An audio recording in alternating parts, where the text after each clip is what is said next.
presentar a los ponentes. Y personalmente te doy las gracias por haber aceptado colaborar con nosotros en este proyecto. Muy buenas tardes a todos. La agradecida soy yo, desde luego, a la Fundación y de modo particular a Fernando, a Isidro, a Agustín, que nos habéis invitado. Bueno, pues mi saludo a todas las personas que ahora estáis participando y de un modo especial pues a las 3 personas con quienes vamos a conversar, a encontrarnos en este ratito, ¿no? Carmen Errando, Fernando Prado y Francisco José Contreras. Bueno, yo quizá por mi deformación o formación profesional, no lo sé, me hago muchas preguntas.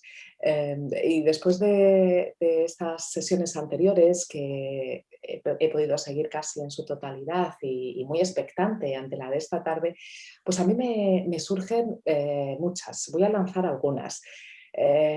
Personalmente me pregunto qué lugar ocupo yo, ¿no? Podríamos decir qué lugar ocupamos cada uno de nosotros en esta cuestión que quizá o no podemos llamar batalla, que tal vez lo hablemos también esta tarde.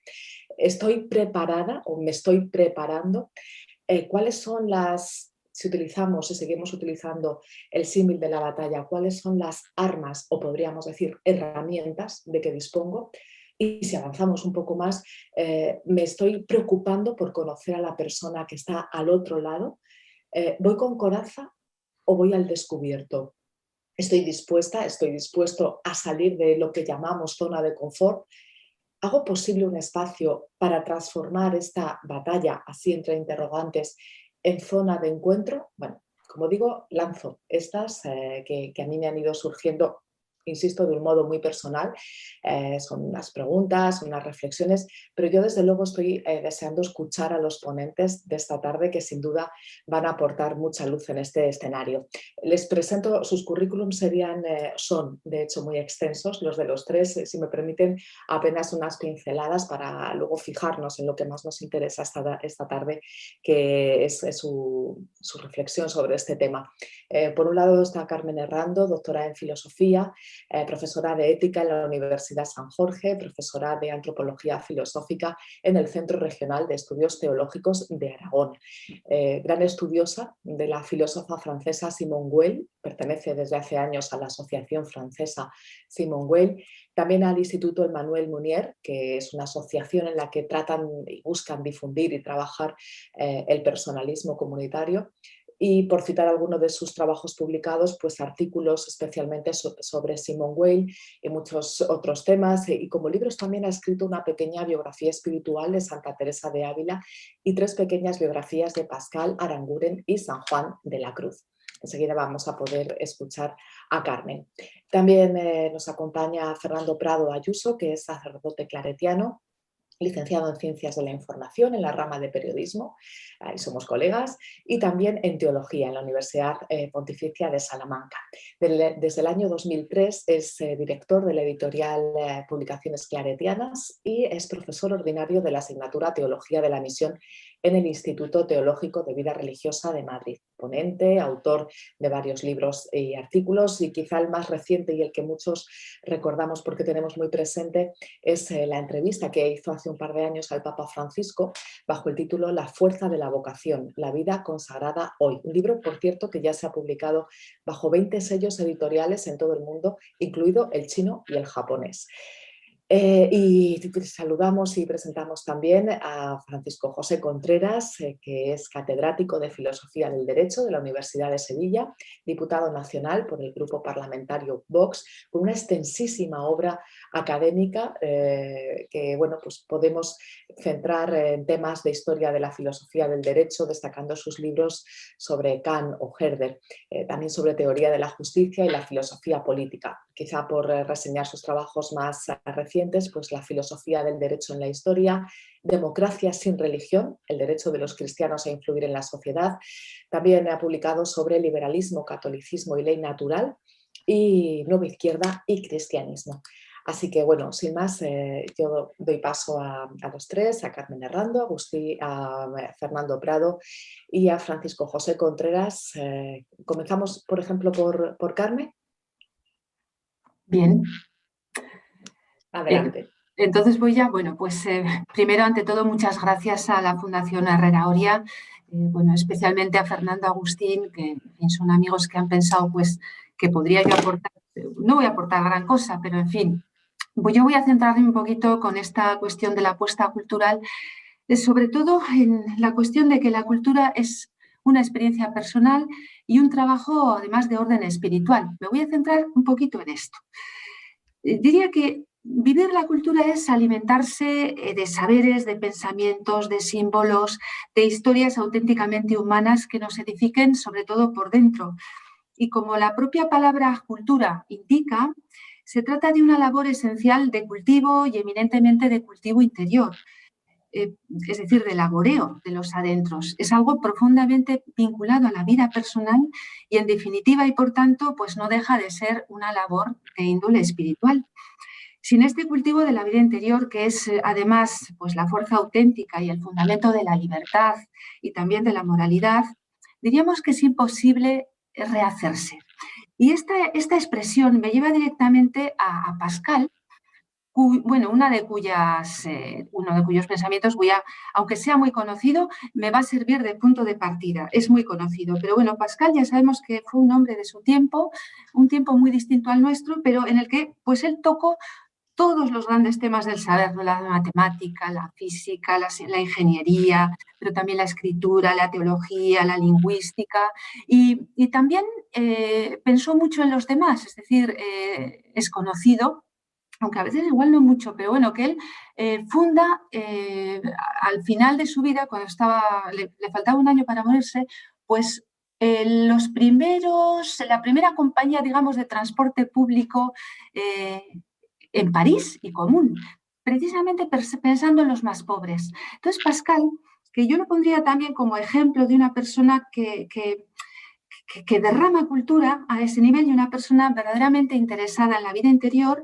escribe, y perdónenme si lo conocen, pero lo voy a repetir como punto de partida, es decir, lo voy a leer como punto de partida, ese pensamiento famoso sobre la caña pensante. Dice Pascal, el hombre no es más que una caña, lo más frágil de la naturaleza, pero es una caña que piensa. No hace falta que el universo entero se arme para aplastarlo. Un vapor, una gota de agua bastan para matarlo. Pero aun en el caso de que el universo lo triturase, sería el hombre más noble que aquello que lo mata, puesto que sabe que muere y conoce la ventaja que el universo tiene sobre él, mientras que el universo no sabe nada de eso. Toda nuestra dignidad consiste, pues, en el pensamiento. Desde el pensamiento tenemos que rehacernos, no desde el espacio o la duración que no sabríamos llenar. Trabajemos, pues, en pensar bien. Este es el principio de la moral. Hasta aquí la conocida cita de la caña pensante que está en los pensamientos de Pascal. Bueno, pues el cómo planteemos la cuestión de la cultura depende en gran medida pues, de nuestros talantes, de la manera de ser. Es decir, cuando preguntaba María Ángeles, ¿qué lugar ocupamos en esta batalla? Bueno, yo me voy a centrar un poco en el lugar personal, pero también el lugar personal compartido. Es decir, es muy importante, y esto lo subrayaron muchísimo los ponentes de la semana pasada, es muy importante el encuentro y el compartir de intimidad a intimidad, ¿no? Entonces, eso depende mucho, pues, digo, de los talantes, y en este sentido, bueno, quiero decir, algunos quizá no estamos por el hecho de dar ninguna batalla, en el sentido, pondríamos batalla entre comillas, aunque desde luego entiendo y comparto pues, la preocupación y la inquietud de quienes han planteado este seminario, ¿no? Porque además me toca trabajar a diario con jóvenes y soy testigo del drama que se vive a este nivel. Hay honrosas excepciones, pero es verdad que a los jóvenes se les está hurtando lo más elemental de la cultura, haciéndoles creer pues, que los muertos, entre comillas, que los antiguos, o los que don José Jiménez Lozano, del que luego hablaré un poquito, llamaba los rostros pálidos, pues esos que no tienen la menor importancia en un mundo tan tecnologizado como el nuestro, ¿no? Bueno, eso es lo que me parece un poco terrible. Entonces soy consciente de la necesidad de esa batalla, pero la planteo pues desde un planteamiento sencillo de una aportación que tiene que ver con el cultivo interior. ¿eh? Es decir, quienes estemos en este combate y pretendamos hacer algo por la cultura, creo que hemos de nutrirnos primero. Es decir, de alguna manera hemos de predicar con el ejemplo, si se puede decir, y alimentarnos nosotros mismos, recurriendo sobre todo a lo profundo. Subrayaría aquí la cuestión de la profundidad, esa dimensión que está tan ausente en nuestro mundo. Pero no es algo que se pueda prescribir, necesitamos vivirlo. Y es posible pues, que igual a algunos de los que me están escuchando les parezca igual una estupidez que esté diciendo lo que estoy diciendo, porque damos por supuesto que es una labor que ya hemos hecho. Pero yo no la daría por supuesto. Yo creo que este alimento es necesario a lo largo de la vida. Entonces, lo que comuniquemos será algo de lo que nos hayamos alimentado, ¿no? En ese sentido. Entonces, insisto, pues, en esta labor porque estamos en un mundo muy superficial y por falta, sobre todo, de lecturas hondas, ¿eh? Y el mal de la superficialidad, además, está muy extendido en parte, muy favorecido por el tema de las nuevas tecnologías, que pueden ser estupendas, pero, desde luego, la superficialidad la favorecen. Entonces, es necesario, yo diría, volver a la lectura de los grandes, los clásicos sobre todo, pero también hacernos las grandes preguntas y buscar su sentido en el ejercicio del pensamiento, ¿eh? Por eso he empezado diciendo la importancia que tiene pensar para alguien como Pascal, ¿no? Pero además, todo esto tendría que ser hecho carne y sangre de nosotros mismos. Es decir, se trata de vivir esta experiencia desde una carga existencial, es decir, desde la propia vida, hacerla experiencia vital, ¿no? La cultura, pues, la entiendo como una cuestión sobre todo de raíces, de arraigo, de pensamiento, de memoria. Y, como vengo expresando, es antes que nada una aventura interior. Nuestro mundo, que es un mundo desarraigado, entre el ruido, la manipulación, a los que nos sometemos o nos pretenden someter más bien, arrebatarnos las raíces, arrebatarnos la memoria y precisamente hacer de la memoria algo selectivo y encima quienes hacen la selección suelen ser los poderes políticos. Claro, eso no se puede permitir. ¿Cómo evitarlo? Pues por eso diría que la batalla cultural no la veo tanto desde un combate como desde la vivencia de la cultura como un alimento sostenedor. Es decir, comprendiendo esta lucha primero desde la nutrición propia, es decir, nuestro propio alimento espiritual, ¿eh? Desde ahí veo sobre todo la necesidad de una resistencia cultural, ¿eh? Es decir, por decirlo de forma más batalladora, pondría el batallador entre comillas, se trataría pues de hacer buen acopio de pertrechos para afrontar problemas, es decir, alimentarnos de lo necesario para sobre todo resistir, no dejarnos arrastrar por las corrientes que están en boga y después o al mismo tiempo ser capaces de ofrecer algo que será más valioso y más batallador cuanto más esté realizado desde la solidez y desde la hondura. Es decir, veo incompatible dar la batalla con la superficialidad. Por eso, para esta resistencia, bueno, y también como parte de esa batalla, voy a hablar de 3 autores, sobre todo, aunque podríamos hablar de muchísimos, pero remitiría a una obra que me parece profunda y luminosa, una obra del profesor y filósofo, profesor de la Universidad de Barcelona y filósofo también, Josep Maria Esquirol, La resistencia íntima, del año 2015, publicado en Acantilado. Me quiero referir mucho a este libro, podríamos hablar de muchos otros, pero bueno, porque es un libro escrito desde la serenidad, es un libro hermoso, de filosofía sobre todo, pero también de pensamiento accesible a todo el mundo, y yo creo que es un libro nutrido de pensamiento y también de silencios. Necesitamos el silencio. Voy a leer solo unas palabritas para indicarles un poco lo que plantea Josep Maria Esquirol. Dice, pensar es una experiencia porque no deja las cosas como estaban. Ya tenemos aquí una primera transformación. Sigue diciendo, el pensar sitúa en un camino de transformación personal. No solo al final, sino ya a medio camino. No se es quien se era. Pensar es reflexionar, volverse hacia el sí mismo y hacia la originalidad de la vida, que resulta ser al mismo tiempo una transformación, una conversión. Y poquito más adelante dice, el intento de comprensión, cuando se aleja del diletantismo y de la exhibición, es lo que los antiguos llamaban ascesis, es decir, un ejercicio sobre uno mismo del que se sale transformado. Y así la filosofía es cuidado del alma porque el ejercicio del pensamiento transforma. Bueno, estas palabras yo creo que nos pueden dar luz sobre este trabajo fundamental en que consiste la cultura, ¿no?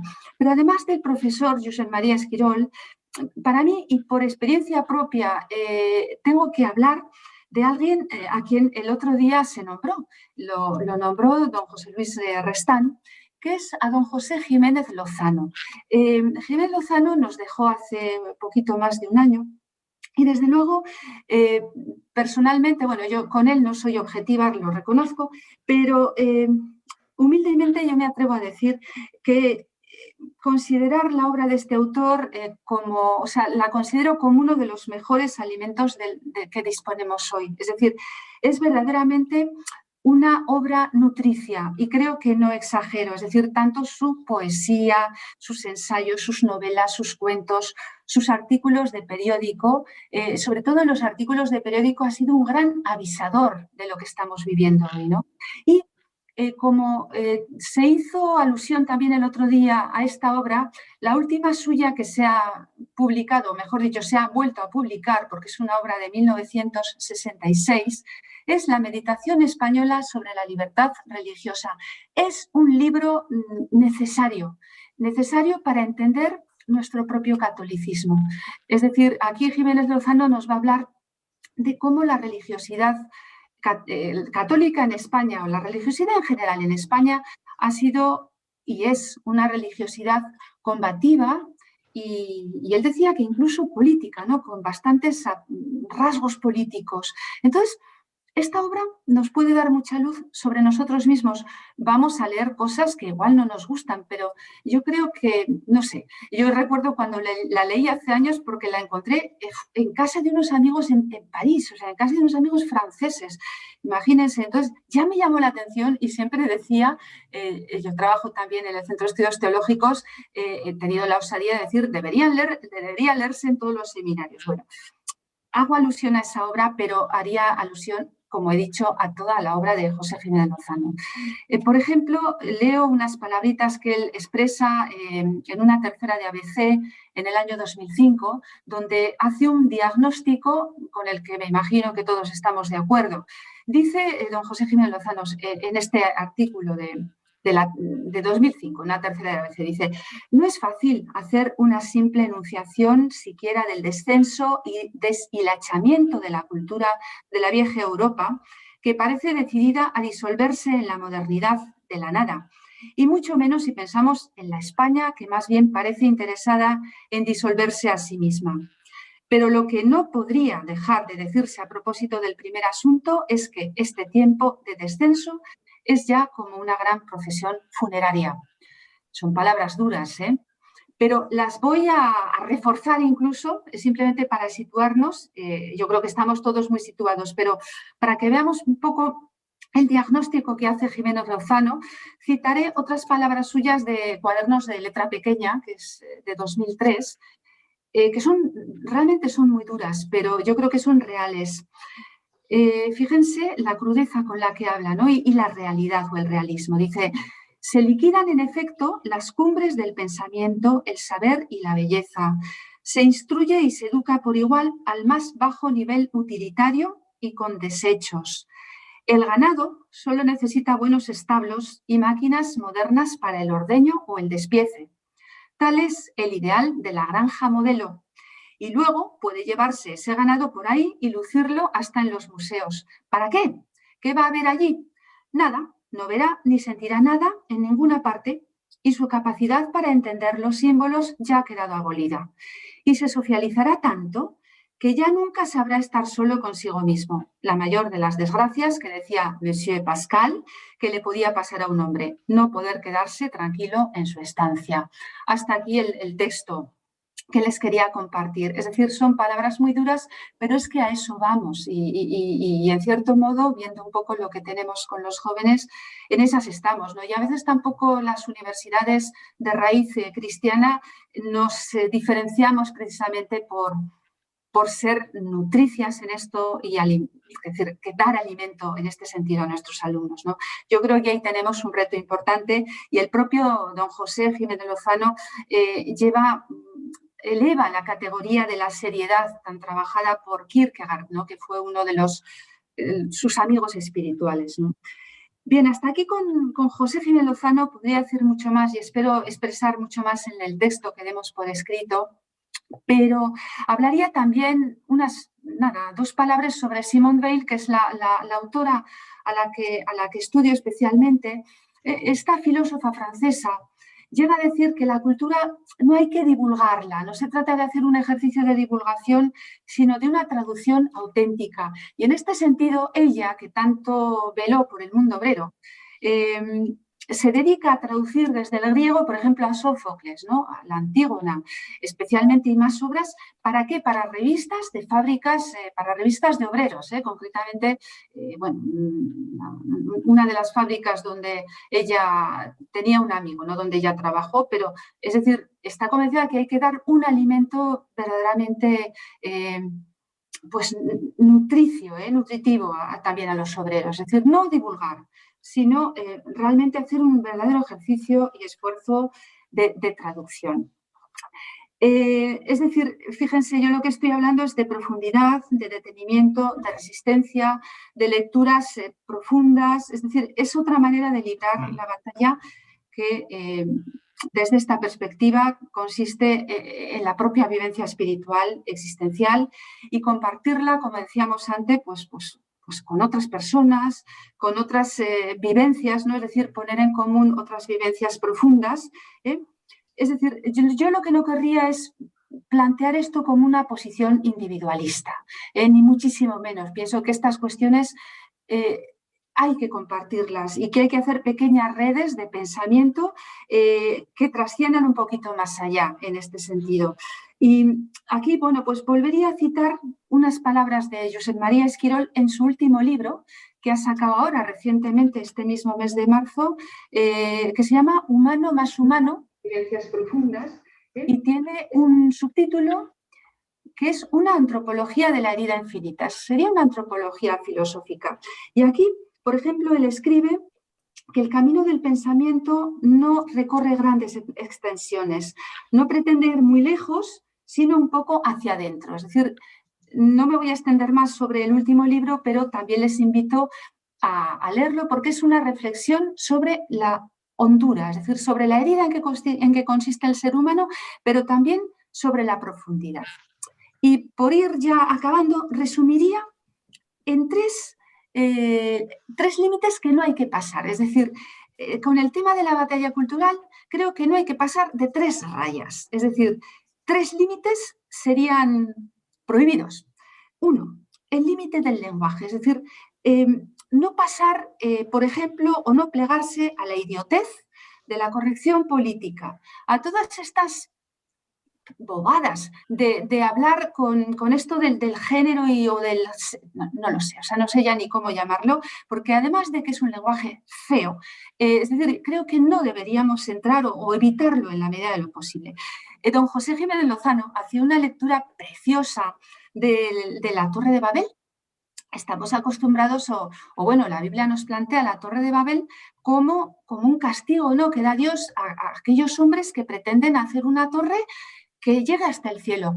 Y don José Jiménez Lozano, en vez de ver la venganza de Dios, en ese diálogo que tiene con los textos sagrados, llega a decir que no es la venganza de Dios, sino una misericordia de Dios. Porque lo que hace Dios con el tema de la Torre de Babel es evitar un lenguaje único. Fíjense qué bonito. Es decir, evitar ese lenguaje... pues eso, o de la corrección política o de lo que sea, pero que sea un lenguaje uniforme, ¿no? Pues Dios tiene la misericordia de confundir el lenguaje de los hombres precisamente para no caer en ese solo lenguaje.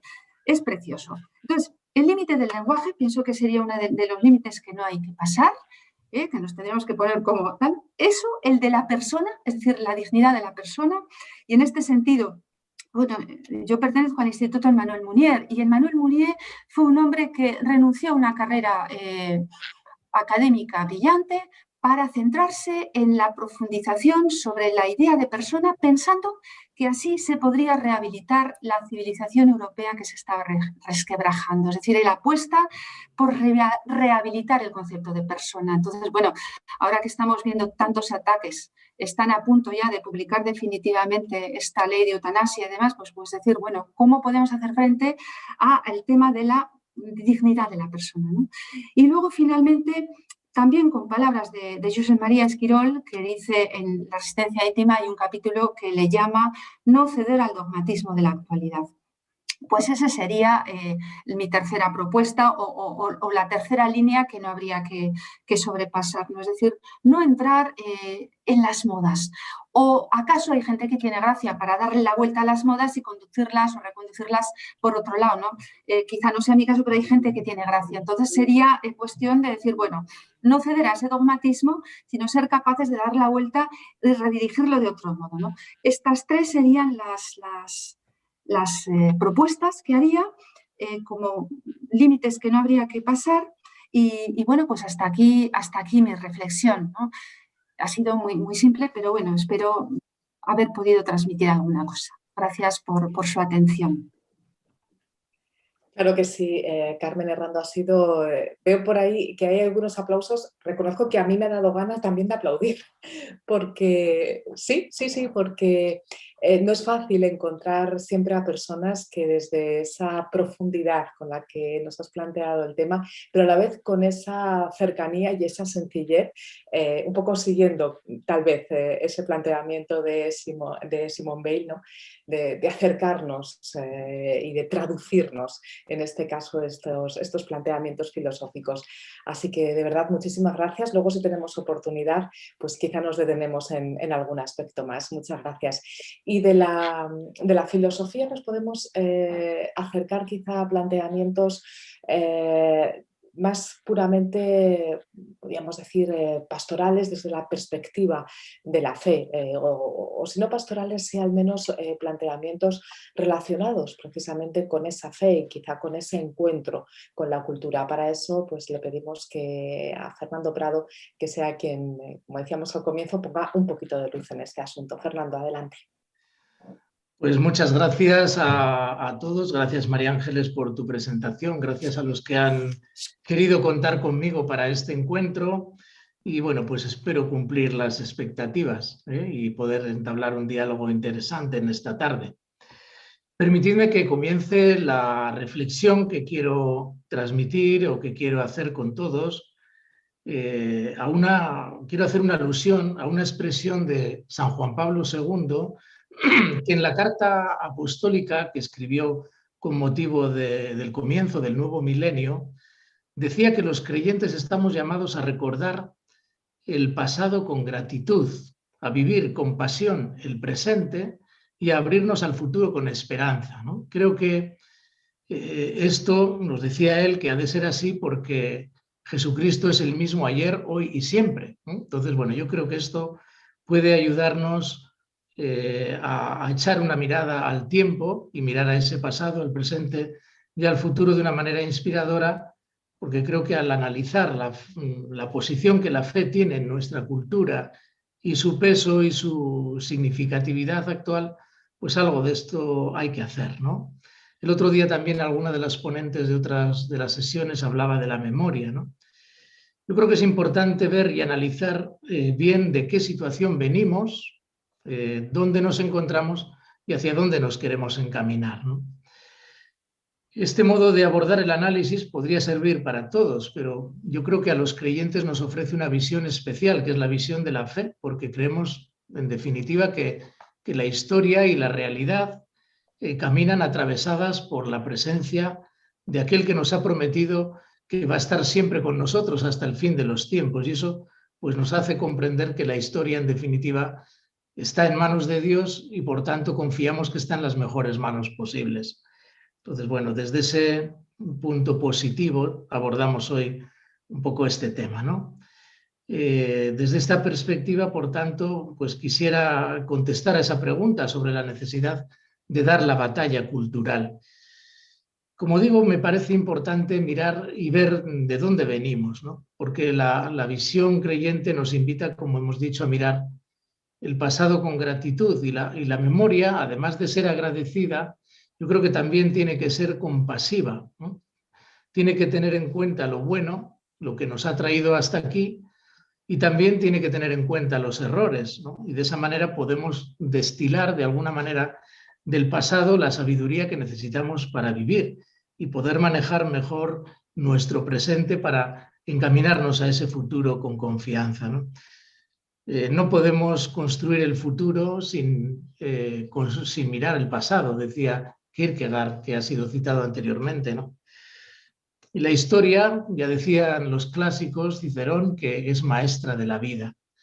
Y desde ella, pues se hace también la cultura, y de la historia nace la cultura. Entonces yo creo que cuando hablamos sobre la necesidad de dar la batalla cultural desde la fe, podemos pensar que lo hemos de hacer porque quizá hemos perdido algo contra lo que queremos, no sé, que lo queremos recuperar, o queremos luchar contra algo que quizá pues porque hemos perdido algo muy valioso. Por tanto, me parece importante preguntarnos de dónde venimos, ¿no? ¿Qué hemos perdido realmente? ¿Acaso nos han robado algo? ¿Queremos recuperar ese pasado realmente? Cuando miramos al presente de nuestro ambiente cultural, vemos que después de la Constitución del 78 en España, vivimos en un estado que es no confesional, en que la Iglesia y el Estado viven o deben vivir en un régimen de separación, y al menos teóricamente debería ser también en un régimen de colaboración. Creo que estamos ya lejos de aquella situación anterior, de este pasado que vivimos durante décadas, de cierto proteccionismo político de la propia religión católica. Y quizá, aunque esto ha pasado hace años, algunos miran a ese pasado con cierta nostalgia. Y ciertamente de ahí venimos, venimos de ese pasado.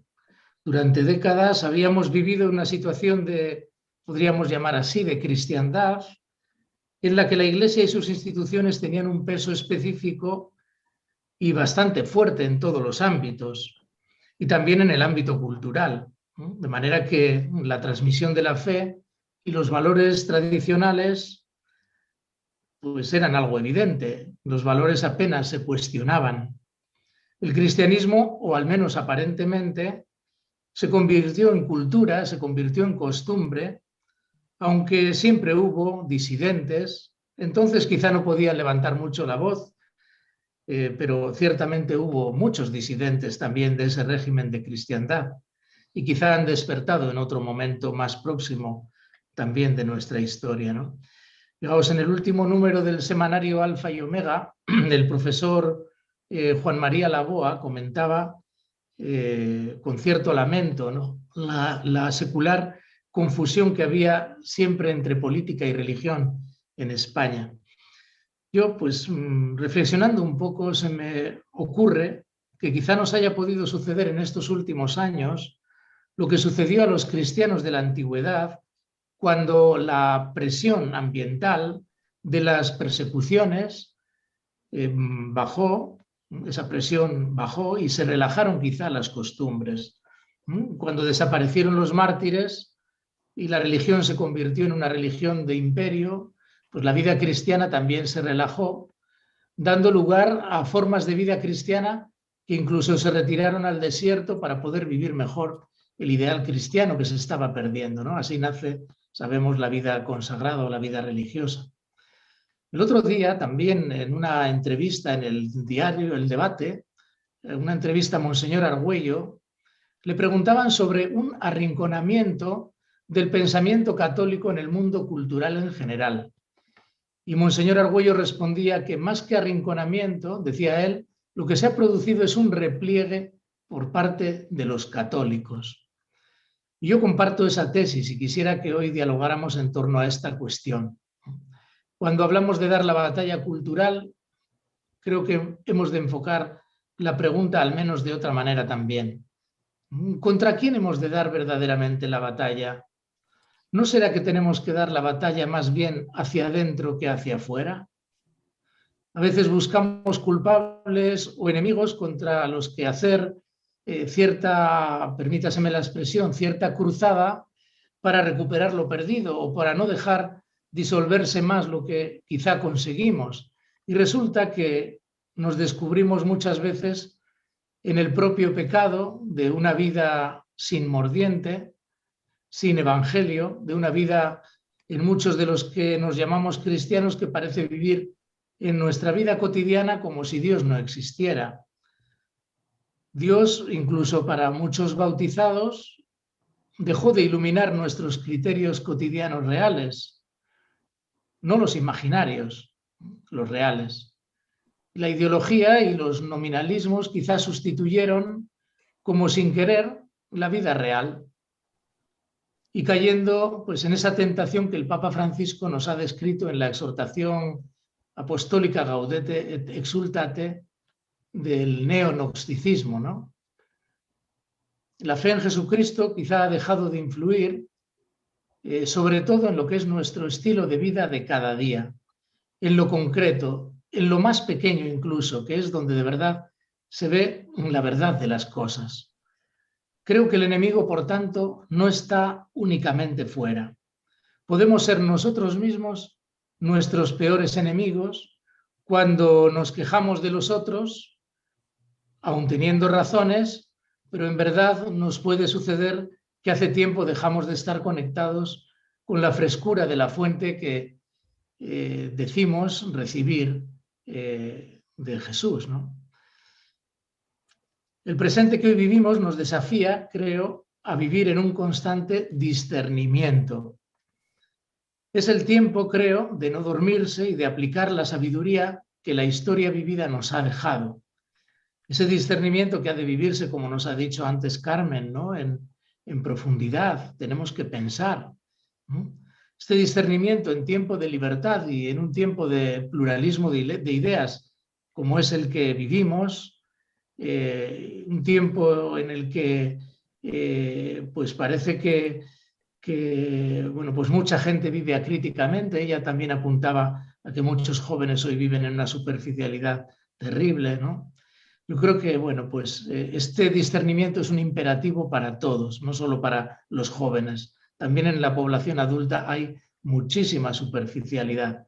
Basta con que nos asomemos a los medios de comunicación y veamos lo que hoy es trending topic, que es el caso de esta hija de Rocío Carrasco, etcétera, etcétera, ¿no? Bueno, como digo, bueno, creo que no podemos vivir acríticamente los tiempos que nos toca vivir, ni con los demás, pero tampoco con nosotros mismos. Tenemos que ser críticos con nosotros mismos. Vivimos en tiempos de libertad y la fe es adhesión libre de las personas. Nadie nos obliga a ser creyentes ni a vivir cerca de la iglesia. Nadie nos puede obligar ni a creer ni a lo contrario. Los creyentes sabemos que la cultura ambiente no favorece nada la vida cristiana hoy. Quizá ese pasado del que hemos hablado ha nublado también y ha distorsionado lo que hoy debería ser entendido como una sana laicidad. Lejos de aquel proteccionismo del pasado ya lejano, hoy caminaríamos más bien en la dirección contraria. Podemos incluso ver cierta tendencia que pudiera haber en algunas instituciones o en algunos partidos políticos que ven incluso la religión como algo opresor, que ha sido pues, causa de muchas opresiones en algunos sectores y por tanto que ha de ser eliminado de la vida de la comunidad, ¿no? Vivir el presente con pasión significa, a mi juicio, significa hoy no simplemente dar una batalla de resistencia a las agresiones externas. Creo que sin duda también hay que buscar la sana laicidad y pelear por los derechos y por hacer brillar como creyentes pues todos los principios que hemos recibido y que se plasman en la doctrina social de la Iglesia, y lo tenemos que hacer con todas las armas de la ley y con toda la inteligencia humana, quizás sin asociarnos en concreto con ningún proyecto político, que siempre son limitados, pero considero que esto es también un imposible, ¿no? Pero considero que es tiempo más bien de batallar, como decía antes, con nosotros mismos e ir cocinando un cristianismo serio, capaz de vivir con una identidad clara y con un talante misionero, que no renuncie a fecundar la cultura, el ambiente político desde sus criterios, pero sobre todo desde vidas personales creíbles. Creo que es la única vía posible, la vía del testimonio. Antes Carmen ha dicho una frase que he anotado, me ha gustado, ¿no? Lo que comuniquemos será aquello de lo que nos estemos alimentando, ¿no? Y ciertamente pues la vida tiene que ser una vida coherente con lo que creemos, ¿no? Creo que solo se puede anunciar el Evangelio evangélicamente, y sin el testimonio creíble de una vida cristiana seria y concreta en lo cotidiano, nuestro mensaje no tendrá crédito alguno. Nadie puede dar lo que no tiene. Por tanto, no podríamos dar ninguna batalla desde la mera ideología o desde las ideas si después nuestra vida pues iría por otro camino, ¿no? Estaríamos como vendiendo humo, pero detrás de él no habría fuego, no habría verdad. Pronto se descubriría nuestro vacío y nuestra incoherencia, ¿no? Por eso creo que hoy la batalla cultural nos la jugamos en ese testimonio vivido sobre todo en el ámbito de la familia y en la vida ordinaria. Creo que la familia es el lugar donde se hace la persona, pero en lo cotidiano, ¿no? Los principios han de orientar las decisiones concretas, los comportamientos concretos, los valores que se van haciendo vida en cada uno, ¿no? La hondura, la profundidad. Creo que en la familia es donde de verdad aprendemos todo, donde aprendemos a amar, donde aprendemos a salir de nosotros mismos, donde aprendemos a pensar rectamente, aprendemos a ser críticos también y a ser cada uno nosotros mismos, ¿no? Por lo menos así deberíamos ser educados en nuestras familias, ¿no? Y partiendo de ahí, pues viene todo lo demás. La escuela, la parroquia, la vida social, los medios de comunicación y nuestras múltiples relaciones ciertamente también influyen en el desarrollo cultural, pero las bases sólidas se ponen en el ambiente familiar. Creo que en la familia es donde nos hacemos fuertes y aprendemos realmente a vivir. Bueno, no me voy a extender más en la exposición para dejar también lugar a otros y también al diálogo. Y bueno, en el texto que presentaré para la publicación ahondaré más en esta tesis fundamental de la vía del testimonio como verdadera batalla cultural que tenemos que gestionar hoy hacia adentro. Y bueno, pues ahí aparecerán también caminos concretos para lidiar mejor esa batalla, ¿no? Permitidme que voy a terminar leyéndoos un texto precioso de la antigüedad cristiana que señala esta vía del testimonio concreto de lo cotidiano sobre la que he querido poner el énfasis en la exposición. Y con ello termino. Es un texto de la conocida carta a Diogneto de finales del siglo II. En ese testimonio apologético que apareció escrito, se descubrió prácticamente en el siglo XV de su existencia, se dice de nosotros lo siguiente: los seguidores de Jesús no se distinguen de los demás ni por dónde viven, ni por sus costumbres, ni por su modo de vestir, ni por llevar un género de vida distinto. Sin embargo, continúa diciendo el texto, dan muestras de un tenor de vida admirable y, a juicio de todos, increíble. Habitan su patria como forasteros y toman parte en todo como ciudadanos. Viven en la carne, pero no según la carne. Viven en la tierra, pero su ciudadanía está en el cielo.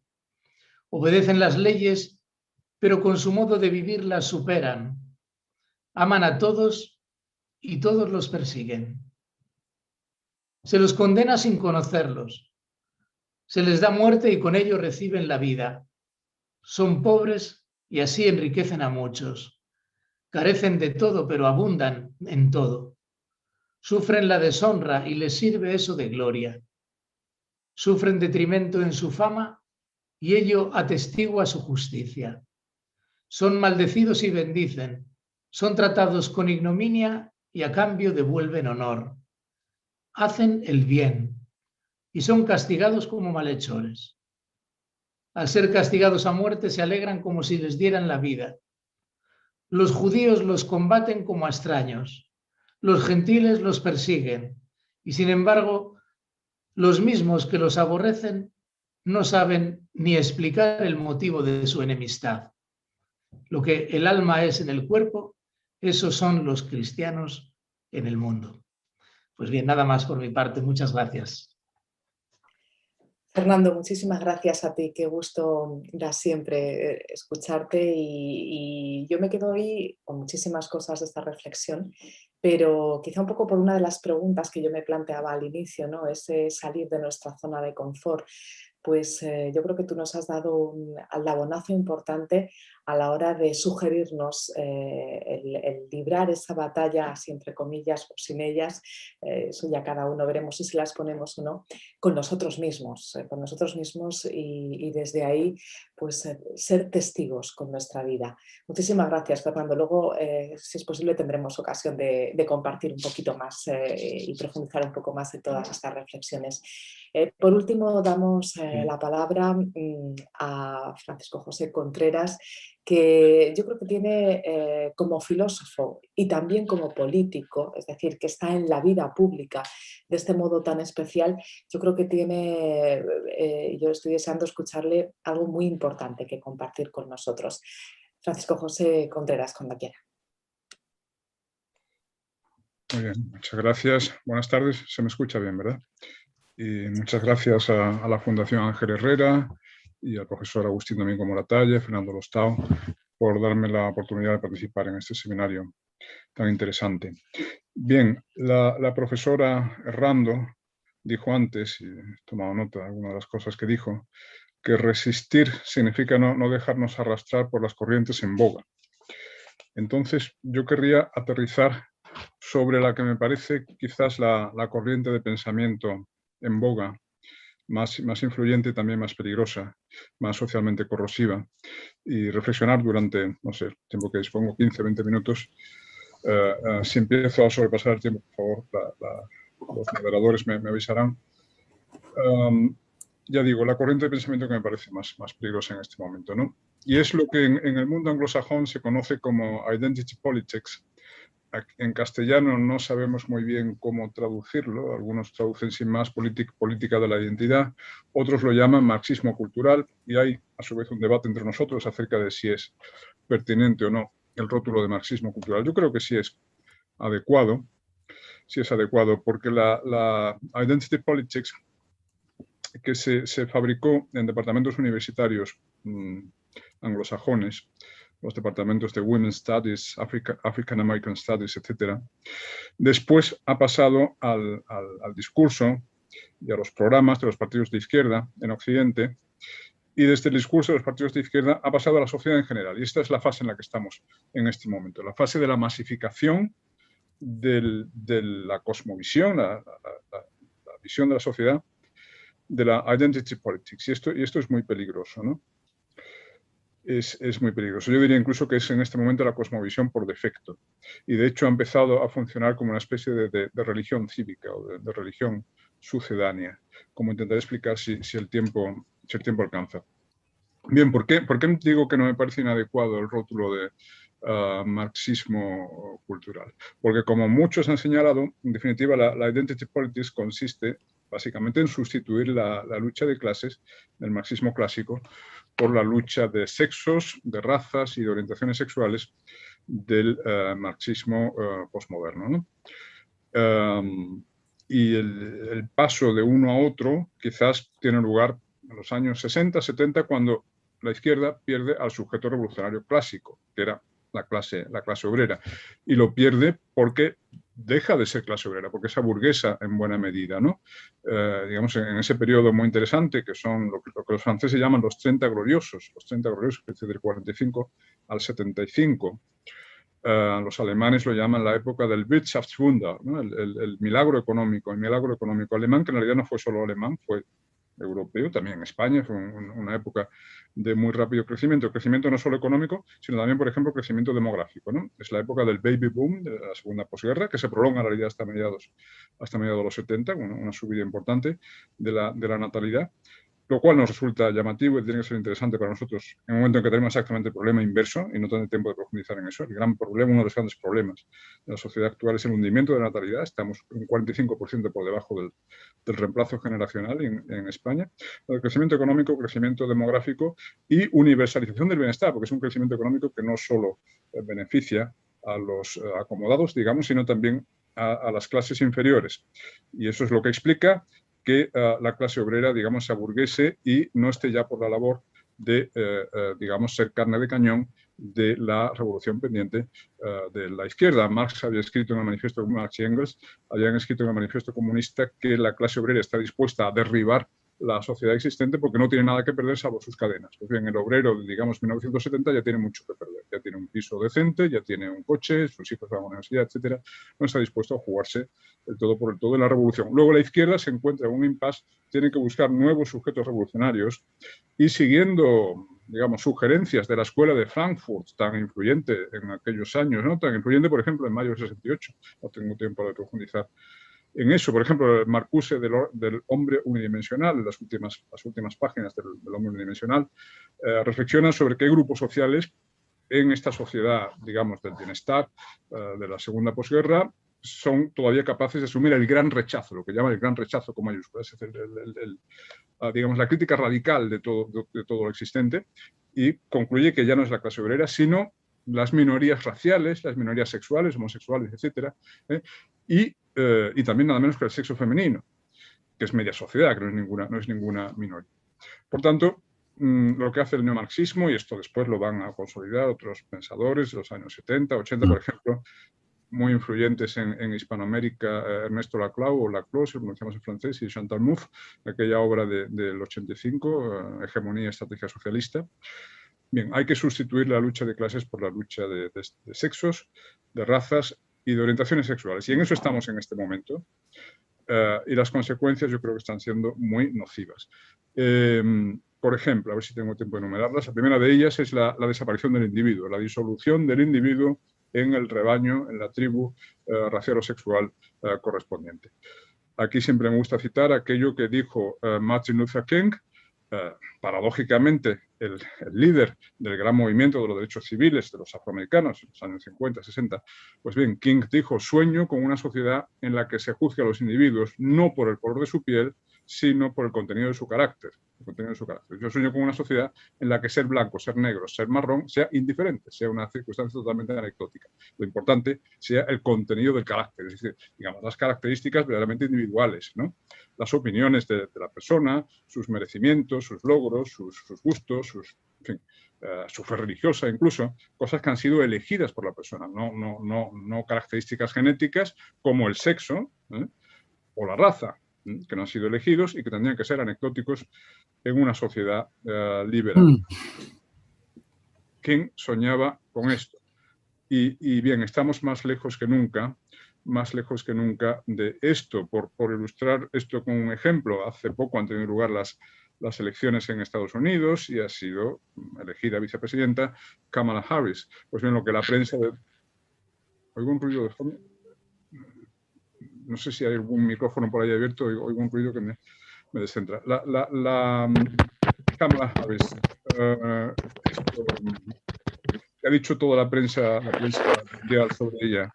Lo que interesaba no eran sus opiniones, no eran sus posiciones políticas, no era su carrera política, sino el hecho de que fuera mujer y el hecho de que fuera de raza mixta, digamos, hindú, africano, americana, ¿no?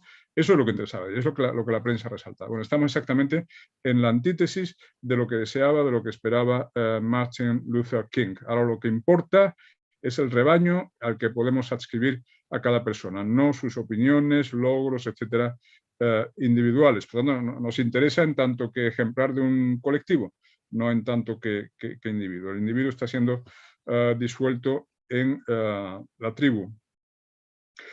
Y más aún, el hecho de ser mujer, de ser negro, de ser homosexual, se supone que implica que el individuo tiene que asumir una serie de reivindicaciones, quejas, especialmente quejas, opiniones, etcétera, ¿no? Intereses, ¿no? Claro, esto es precisamente el racismo consiste en eso. El racismo consiste en asociar cualidades intelectuales, espirituales al color de la piel. El hecho de tener este color de piel implica que vas a tener tales opiniones, tal visión del mundo. Eso es el racismo, ¿no? Eso es el racismo. En una sociedad verdaderamente post-racista o antirracista, ya digo, el color de la piel tendría que ser una característica totalmente anecdótica que no se suponga que implica la asunción de una serie de posiciones políticas, de reivindicaciones, de intereses, etcétera, ¿no? Y sin embargo estamos exactamente en eso. Y la prueba de esto es que se llega a negar la condición de negro o de mujer a aquellos individuos que no asuman el discurso que la izquierda adscribe a los negros o a las mujeres. La mujer no feminista se niega su feminidad o se dice que es una traidora a su sexo. Y eso, bueno, ahora que estoy en política, yo lo veo constantemente pues, en relación a las mujeres de mi partido, ¿no? Las Alicia Rubio, Carla Toscano, etcétera, cuando se oponen al discurso feminista dominante, pues bien, se dice de ellas que son mujeres machistas o que han asumido la supremacía del macho, etcétera. Lo mismo se dice, por ejemplo, de los negros que discrepan del discurso oficial de la izquierda sobre lo que interesa realmente a los negros. Bueno, esto es más bien en Estados Unidos.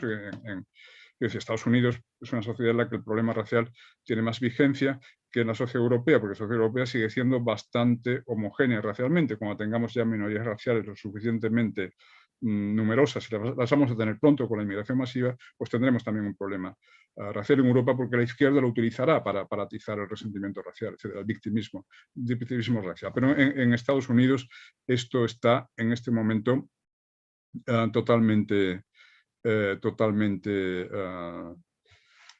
digamos, abierto. Es una crisis abierta. Recordemos lo que ha ocurrido el verano pasado con la oleada de disturbios y tal que siguieron a la muerte de George Floyd.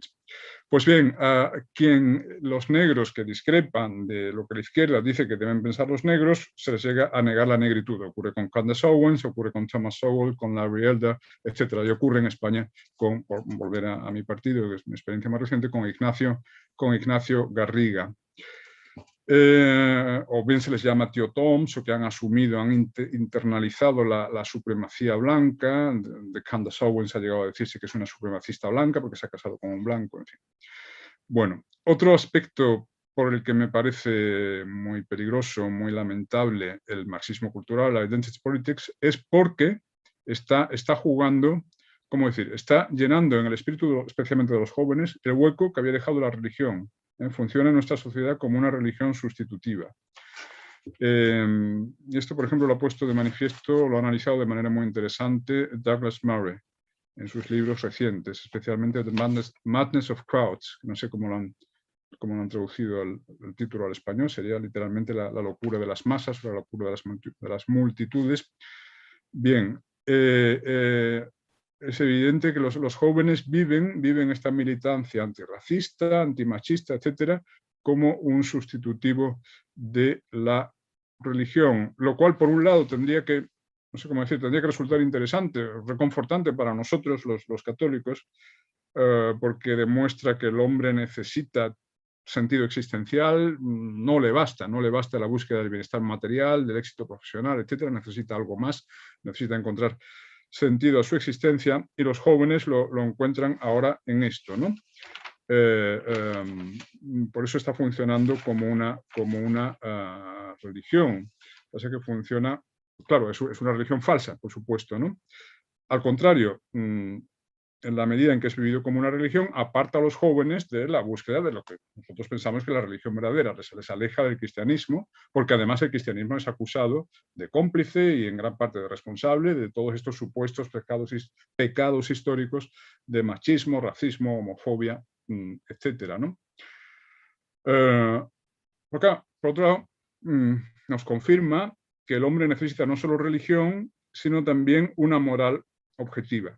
De la posmodernidad suele decirse que es la apoteosis del relativismo moral, del relativismo cultural. Bien, no es cierto, porque este marxismo cultural implica digamos, una jerarquía de virtudes y de pecados absolutamente objetivos y considerados incuestionables. Los pecados actuales son el machismo, el racismo y la homofobia. No hay pecado mayor que ese, ¿no? Y sobre esto no se admite discusión. Es decir, quien lo niega es un hereje. Y se le reserva el trato que en las épocas de mayor fervor religioso se dispensaba a los herejes. Es decir, se le expone en la picota o se le condena no a la muerte física, como ocurría en las épocas de persecución religiosa, al menos no todavía, pero sí a la muerte civil, ¿no? Como hemos comprobado en tantas ocasiones recientemente y estamos comprobando ahora con la llamada cultura de la cancelación, que a uno le echan de las redes sociales, a uno le echan de la televisión, o le echan de la universidad, le echan de su empresa, etcétera, si tiene opiniones heterodoxas en estos asuntos. Y he utilizado muy deliberadamente la palabra pecados porque, ya digo, los fanáticos de esto, que son cada vez más, consideran que los que discrepamos de ellos no solo estamos intelectualmente equivocados, lo cual se podría solucionar con un debate intelectual sobre la cuestión. Precisamente ellos no quieren debatir, están ya en el fanatismo del verdadero creyente, ¿no? Ellos no aceptan debatir con nosotros. Y esto lo he vivido personalmente porque he sufrido scratches en la universidad, por ejemplo, y cuando he sufrido scratches se invitaba siempre a los alborotadores a que subieran a debatir. Bueno, dejad de gritar, vamos a hablar. Designado un representante que suba a la tribuna y debatimos civilizadamente. No, nosotros no debatimos con fascistas. Están ya en eso, ¿no? Están en la posición de absoluta intolerancia, que el hereje solo merece la destrucción y no merece un diálogo civilizado. Y además somos malos, es decir, los que no pensamos como ellos no solo estamos equivocados, más aún, somos malos, somos pecadores, solo siendo muy mala persona se podría ser machista, racista, homófobo. Ellos piensan que quienes discrepamos de ellos somos machistas, racistas, homófobos. Después se da otra circunstancia, y es que vamos a ver, el problema de estos jóvenes que viven esto tan apasionadamente es que han nacido con medio siglo o incluso un siglo de retraso. Ellos hubieran querido, por ejemplo, estar pues, en la gran marcha de los derechos civiles de Martin Luther King, pero eso fue en el 63, cuando todavía había un problema de racismo institucional en Estados Unidos, en los Estados del Sur, ¿no? Vale, pero eso fue hace más de 50 años. Ellos hubieran querido estar ahí. Ellos hubieran querido estar pues, en las marchas de las sufragistas en 1915, cuando había un problema real de discriminación de la mujer como ciudadano de segunda, etc. Pero eso fue hace un siglo. O sea, han nacido demasiado tarde. Su problema es que han nacido demasiado tarde y no se resignan a que, como el sentido de su vida, ellos lo encuentran en la lucha contra el racismo, el machismo y la homofobia, pues necesitan creer que nuestra sociedad todavía es racista, machista, homófoba, lo cual no es verdad. No es verdad, porque en la sociedad occidental actual no hay machismo, ni racismo, ni homofobia, a no ser de manera absolutamente marginal. En todo caso, está claro que somos la sociedad más inclusiva, más tolerante de la historia de la humanidad. No hay ninguna duda sobre eso. Sin embargo, ellos se convencen de exactamente lo contrario. En relación con esto, Douglas Murray, a quien citaba antes, ha hablado del síndrome de San Jorge jubilado. Recordemos que San Jorge era el que mataba al dragón, el que luchaba contra el dragón. Pues bien, la segunda parte de la historia es que cuando mató al dragón, San Jorge cayó en una profunda depresión, porque no aceptaba que ya no hubiera dragones. Él, que en el sentido de su vida lo encontraba en la lucha contra el dragón. Bueno, pues a estos jóvenes les ocurre algo parecido. Necesitan revivir en su imaginación el dragón del machismo, racismo, etcétera, que pudo existir en épocas ya lejanas de nuestro pasado, pero ellos necesitan vivirlo como algo presente. De ahí, digamos, el anacronismo sistemático que caracteriza al discurso, especialmente de la izquierda, pero la verdad, y no es por barrer para casa, pero asumido pues, por todo el espectro político, ¿no? Mi experiencia ahora en el Congreso es que una y otra vez mi partido, Vox, se queda solo en todas las votaciones relacionadas con violencia de género, con leyes de igualdad, con cuotas, etc. Nos quedamos solos una y otra vez. Hace 4 días, el jueves, en la Comisión de Universidades, todos los partidos votaron a favor de una proposición no de ley de Podemos que trataba sobre crear unidades de igualdad en las universidades, de crear una burocracia de funcionarios encargados de vigilar a los profesores, a los alumnos y tal, porque por lo visto somos todos muy machistas y discriminamos a las mujeres. Esto es totalmente falso. De haber alguna discriminación por sexo hoy día en España es de signo inverso, si con las cuotas y con la obsesión por la paridad y tal, a igualdad de méritos se da el puesto a la mujer. Estoy convencido de ello, tanto en las empresas como en la universidad. Y ya digo, aquí no hay tanto problema de razas porque todavía somos racialmente homogéneos, pero en Estados Unidos esto está totalmente fuera de control y está ocurriendo hoy día que las mejores universidades americanas, un negro o un hispano entra con una nota de 950 o 1000 en el examen SAT, que llama SAT, digamos equivale a un 7, digamos sobre 10, mientras que estudiantes blancos, o sobre todo asiáticos, que son los que tienen más éxito académico, más que los blancos, digamos los amarillos, se quedan fuera teniendo un 9, teniendo un 1400 SAT.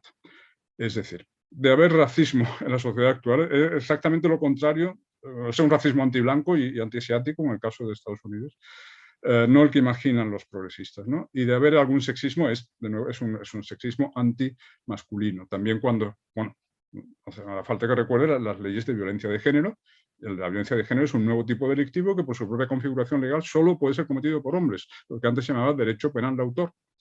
No es la violencia doméstica, mi partido propone quitar ese derecho penal de autor y volver al tipo de la violencia doméstica, es decir, la violencia dentro del hogar sin prejuzgar la autoría, sin prejuzgar el sexo del perpetrador, ¿no? Y si ese tipo delictivo es cometido en mayor porcentaje por hombres que por mujeres, pues la ley se aplicará en mayor porcentaje de hombres que de mujeres, pero no prejuzgues que el agresor es siempre el varón, porque en realidad lo que quieres al crear el tipo delictivo de la violencia de género, lo que quiere la izquierda es adoctrinar a toda la sociedad acerca de una supuesta dominación sistémica de las mujeres por los hombres, de la cual la violencia de género sería un reflejo en el hogar, ¿no? Eso es lo que les interesa realmente. Convencernos a todos de que las mujeres siguen muy oprimidas y que vivimos en una sociedad dominada por el machismo sistémico. Esto es absolutamente falso. Bien, como ya digo, no hay ya machismo, en todo caso no el sexismo, no el racismo que ellos imaginan en la sociedad actual, ellos necesitan vivir en la disonancia cognitiva. Es decir, necesitan convencerse de que las apariencias engañan, de que la superficie de libertad, igualdad, inclusividad de la sociedad actual es una superficie engañosa que encubre mecanismos invisibles, sutiles, subterráneos de discriminación por raza y por sexo, ¿no? Por tanto, la teoría viene equipada con todo un aparato un aparato hermenéutico que lleva a los adeptos a desconfiar de las apariencias y buscar las raíces profundas de la dominación, ¿no? Esto viene en realidad de la escuela de Frankfurt, porque ya Marcuse en los 60 y tal decía que esa sociedad próspera, en rápido crecimiento y cada vez más justa de la segunda posguerra, en realidad era la sociedad más opresiva de la historia, pero había que tener las gafas intelectuales adecuadas para... ¿no? El vulgo no se daba cuenta, el vulgo estaba engañado, vivía en un matrix de aparente prosperidad y libertad. No, en realidad el intelectual neomarxista es el que tiene las gafas para ver la dominación sutil, la dominación oculta, ¿no? Bueno, pues algo así es lo que propone la teoría actual de la identity politics. Después, otra consecuencia nociva de esta visión de las cosas es que lleva... Francisco, disculpe, nos quedan unos 2 minutitos así para poder tener unos 10 minutos de diálogo. Bueno, pues nada, digo, tenía aquí 2 o 3 razones más de negatividad, razones por las cuales el marxismo cultural es tóxico. Solamente apunto una más, que es que lleva a los jóvenes a denigrar su propia cultura, su propia sociedad, su propia historia. Y eso lo estamos viendo, por ejemplo, recientemente con esto de Black Lives Matter, etcétera, el ataque a las estatuas, ¿no? Cómo se derribaban las estatuas, incluso de los padres fundadores, que eran hasta hace poco figuras intocables en Estados Unidos. Los Washington, Jefferson, etcétera, ahora ya no se ve en ellos los campeones de la libertad, etcétera, sino simplemente propietarios de esclavos. Se recuerda hace circunstancias con propietarios de esclavos, por lo tanto son unos malditos racistas, machistas, imperialistas y solo merecen ser quemados en efigie. Pero bueno, lo mismo ocurre en España respecto a su propio pasado, ¿no? Todo esto de, por ejemplo, renegar de la conquista de América, la evangelización de América, y en todo ello solo se ve hoy día imperialismo, racismo, etcétera, etcétera, cuando en realidad fue lo contrario. El hecho de que los españoles se empeñaran en la evangelización y consideran evangelizable al indio, a diferencia de los ingleses que no hacían nada por evangelizar a los indios norteamericanos, lo que demuestra es que los españoles no éramos racistas. Lo más importante en la época era la posibilidad de salvación religiosa, ¿no? Y eso se lo ofrecíamos a los de allí. Es decir, precisamente porque no éramos racistas, los veíamos como seres humanos iguales a nosotros, es lo fundamental. Pues bueno, esto no lo entienden esta gente y ellos dicen que no, que íbamos allí a esclavizar a todos, etcétera, etcétera. Y por tanto, a donde quiero ir a parar es que renegamos de nuestro pasado y no vemos en el pasado occidental más que una larga noche de racismo, imperialismo, machismo, homofobia, etcétera, etcétera. Y claro, una sociedad que tiene esa imagen de su propio pasado es una sociedad que no sabrá defenderse y que tiene un futuro muy incierto. Bueno, pues lo dejamos aquí. Francisco José, muchísimas gracias por su aportación y desde luego por estas ideas que nos ha compartido y que vienen a conformar y a aportarnos, como es la intención de este encuentro, pues unas luces que luego cada uno, no sé si llegaremos a finalizar este discurso, pero lo bueno de esto es que podemos entrar en diálogo. De algún modo, como decía Fernando, lo primero con nosotros mismos y desde luego con los demás.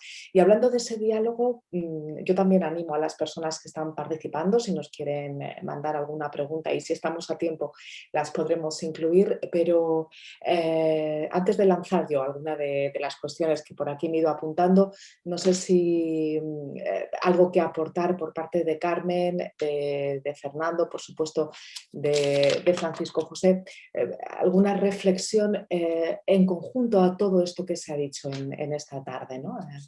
Como punto de encuentro, de continuar con el diálogo. Fernando. Creo que no tienes encendido el micrófono, yo al menos no te oigo, Fernando. Ahora. Respondiendo un poco, no respondiendo, también complementando a lo que ha dicho el profesor Francisco Contreras. O sea, yo creo que ese nuevo dogmatismo de izquierdas, que evidentemente es un nuevo dogmatismo, si uno mirase como él lo ha descrito muy bien, ¿no? Incluso hay unos pecados y unas virtudes, o sea, hay como una especie de nueva Inquisición bueno, a la que el que se sale de ahí pues parece que está condenado a la hoguera, ¿no? Entonces, bueno, yo creo que la pregunta que yo me hago es, ¿y eso por qué se produce? ¿No? Ese acriticismo que hay en la juventud, porque estas ideas están arraigando mucho en la gente más joven, ¿no? Ese acriticismo no se deberá a lo que yo planteaba, la tesis que yo planteaba y que compartía, como decía, como el señor Argüello, ¿no? De que más bien no es que nos hayan arrinconado, es que se haya buscado una sustitución de religión, sino más bien no será que nos hemos replegado nosotros mismos y nos hemos no sé, conformado con una vida demasiado relajada en el sentido de que no hemos sabido transmitir o no hemos podido o no hemos querido o no hemos acertado en transmitir a las nuevas generaciones pues el ser más críticos, el vivir teniendo una visión más clara de lo que es la dignidad de la persona, de la dignidad de la mujer, bueno, pues una visión cristiana y evangélica de la vida, ¿no? Yo creo que hay, yo me repito en mi tesis, creo que hay un arrinconamiento, más que arrinconamiento es un repliegue de la propia comunidad cristiana y de nosotros mismos que nos hemos relajado en ese sentido, ¿no? Sí, yo un poco en línea con lo que se estaba comentando y a propósito de lo que dices, Fernando, claro, le sigo dando vueltas al tema de cómo salir de esa masa de la que hablaba Francisco José, tener esa actitud crítica que de una u otra manera pues los tres habéis comentado, ¿no? Y librar esa batalla también con nosotros, yendo a los orígenes y nutriéndonos, por seguir utilizando, que me ha encantado esa propuesta que nos hacía Carmen, ¿no? ¿Por dónde? Yo entiendo que esto nos daría, pues no digo para otra conversación, sino para otro seminario, congreso y no sé cuantísimos encuentros más, ¿no? Pero un poco, ¿por dónde creéis que irían esas líneas? Tanto, quizá comenzando por el ámbito familiar, que apuntaba Fernando también antes, ¿no? Pero en todos los ámbitos, en el universitario, en el que os movéis los tres también. Sí. Yo pienso que un tema importante que es la educación, parece que nosotros miramos a la educación siempre como la panacea de todo, la solución de todos los males, pero no nos fijamos en los educadores, es decir, nosotros somos los que hacemos la cultura, los que estamos transmitiendo con nuestra vida o con nuestros valores o nuestra falta de valores lo que la juventud y los niños asumen y de lo que se alimentan, ¿no? Entonces yo creo que tenemos que hacer mucha autocrítica también las generaciones adultas, ¿no? No sé si queréis intervenir, Carmen, Francisco. Carmen, no se te oye, creo que tienes el micrófono ahora. Ahora. No, bueno, yo diría que desde luego creo que lo tenemos difícil en el sentido de que hay un sectarismo, se ha creado un sectarismo en la sociedad que da miedo, ¿eh? Pero en este sentido yo creo que nosotros, no sé, de cara a los alumnos, los que estamos con gente joven y, bueno, y en general, creo que una cuestión es tratar de ser verdaderos y decir las cosas sin ningún remilgo, porque el problema es, lo que pasa es que a veces te miran muy mal, ¿eh? O sea, piensan, perdón por la expresión, pero esta tía está loca, o qué dice, o... Luego ya si hay una relación más, esto dice, no, loca no está, o sea, pero yo creo que necesitamos vivir mucho en la verdad, porque lo que se está haciendo es verdaderamente ingeniería social, es una cosa descarada. Lo que decía el profesor Contreras sobre todas estas cuestiones del género, de lo queer, de no sé qué, es una cosa de locos. Entonces, es que ya se sale del sentido común. A mí de verdad que me asusta, pero pienso que un gran reto está en nosotros mismos, es decir, el decir las cosas como son y sobre todo no entrar en la historia esta de la corrección política. Es peligrosísimo, es toda una dictadura eso, ¿eh? Entonces, claro, es muy difícil no entrar y además, por ejemplo, las universidades e incluso las que tienen identidad cristiana, la verdad es que en este sentido entran en todos esos rollos con una facilidad tremenda. Ya sé que eso está estipulado así, pero igual no deberíamos entrar con tanta facilidad o por lo menos resistir un poquito, ¿eh? Claro, no estoy diciendo gran cosa con esto, pero me parece que ahí es importante eso, no seguir todas estas historias o por lo menos en la medida en que podamos no entrar, porque cuando uno ve, por ejemplo, que en la propia universidad, ¿no? Pues le dan tanta cancha a cuestiones feministas o de este estilo, ¿no? Del género, es que no puede ser.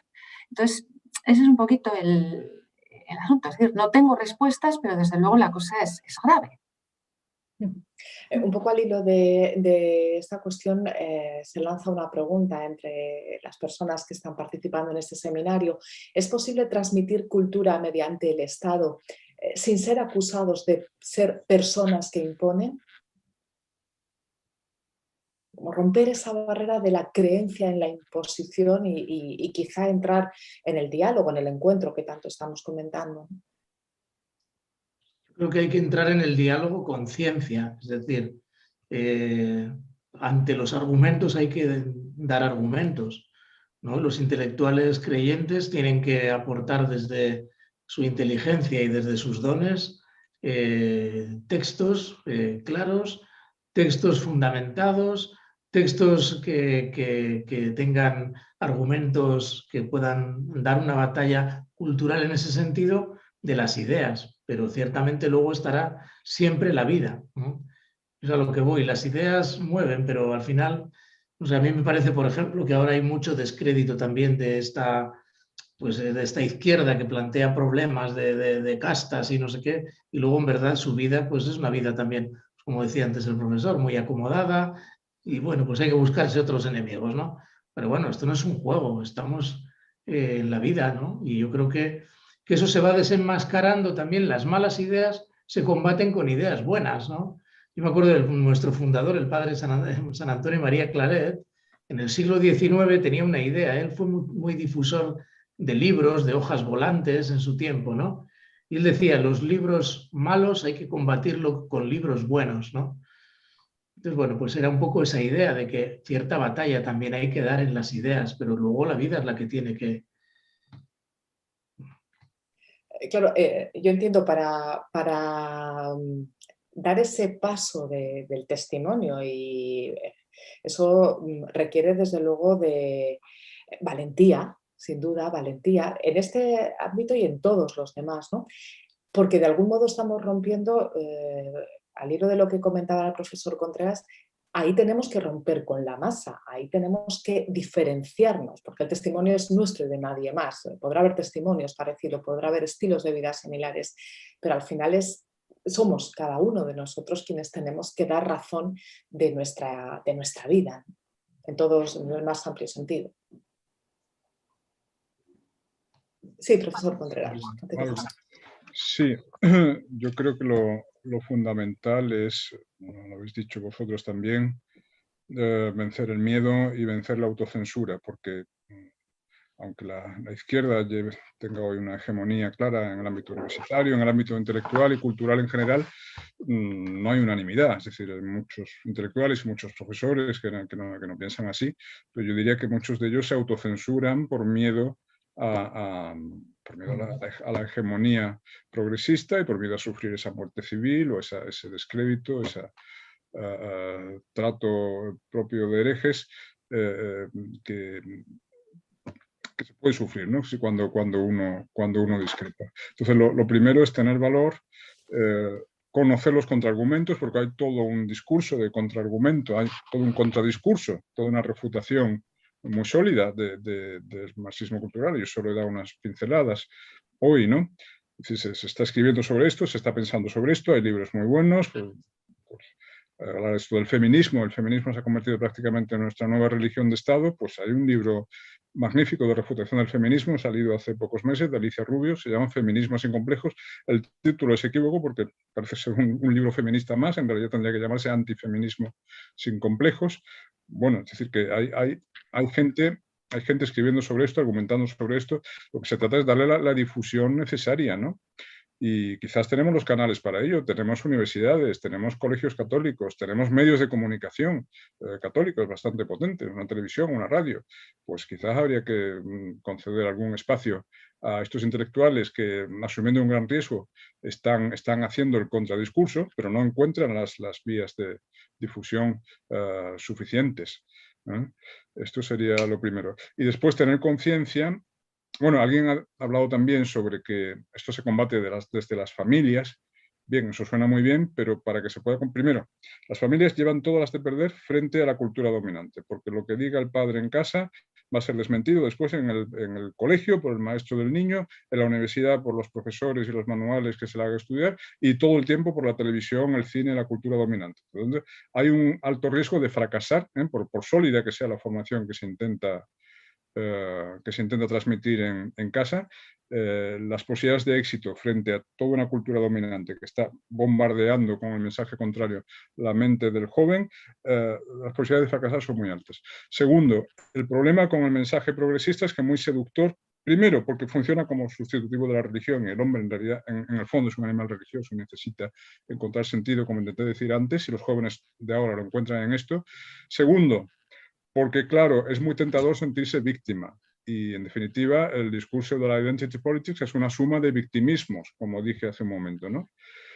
Claro, el victimismo es muy seductor. Si me fue mal en la vida, si no aprobé aquella oposición difícil, si no conseguí entrar en la Facultad de Medicina, o no aprobé el MIR, o no aprobé las oposiciones de judicatura, no fue porque no me esforzara lo suficiente o porque quizá no tenga las aptitudes suficientes, sino porque si soy mujer o soy negro o lo que sea, porque claro, vivimos en una sociedad sutilmente machista, racista, etcétera, etcétera. Entonces ya he encontrado un chivo expiatorio al cual desplazar la responsabilidad. Y la tentación, lo que dice siempre el profesor Rodríguez Brown, el mejor amigo del hombre no es el perro, sino el chivo expiatorio.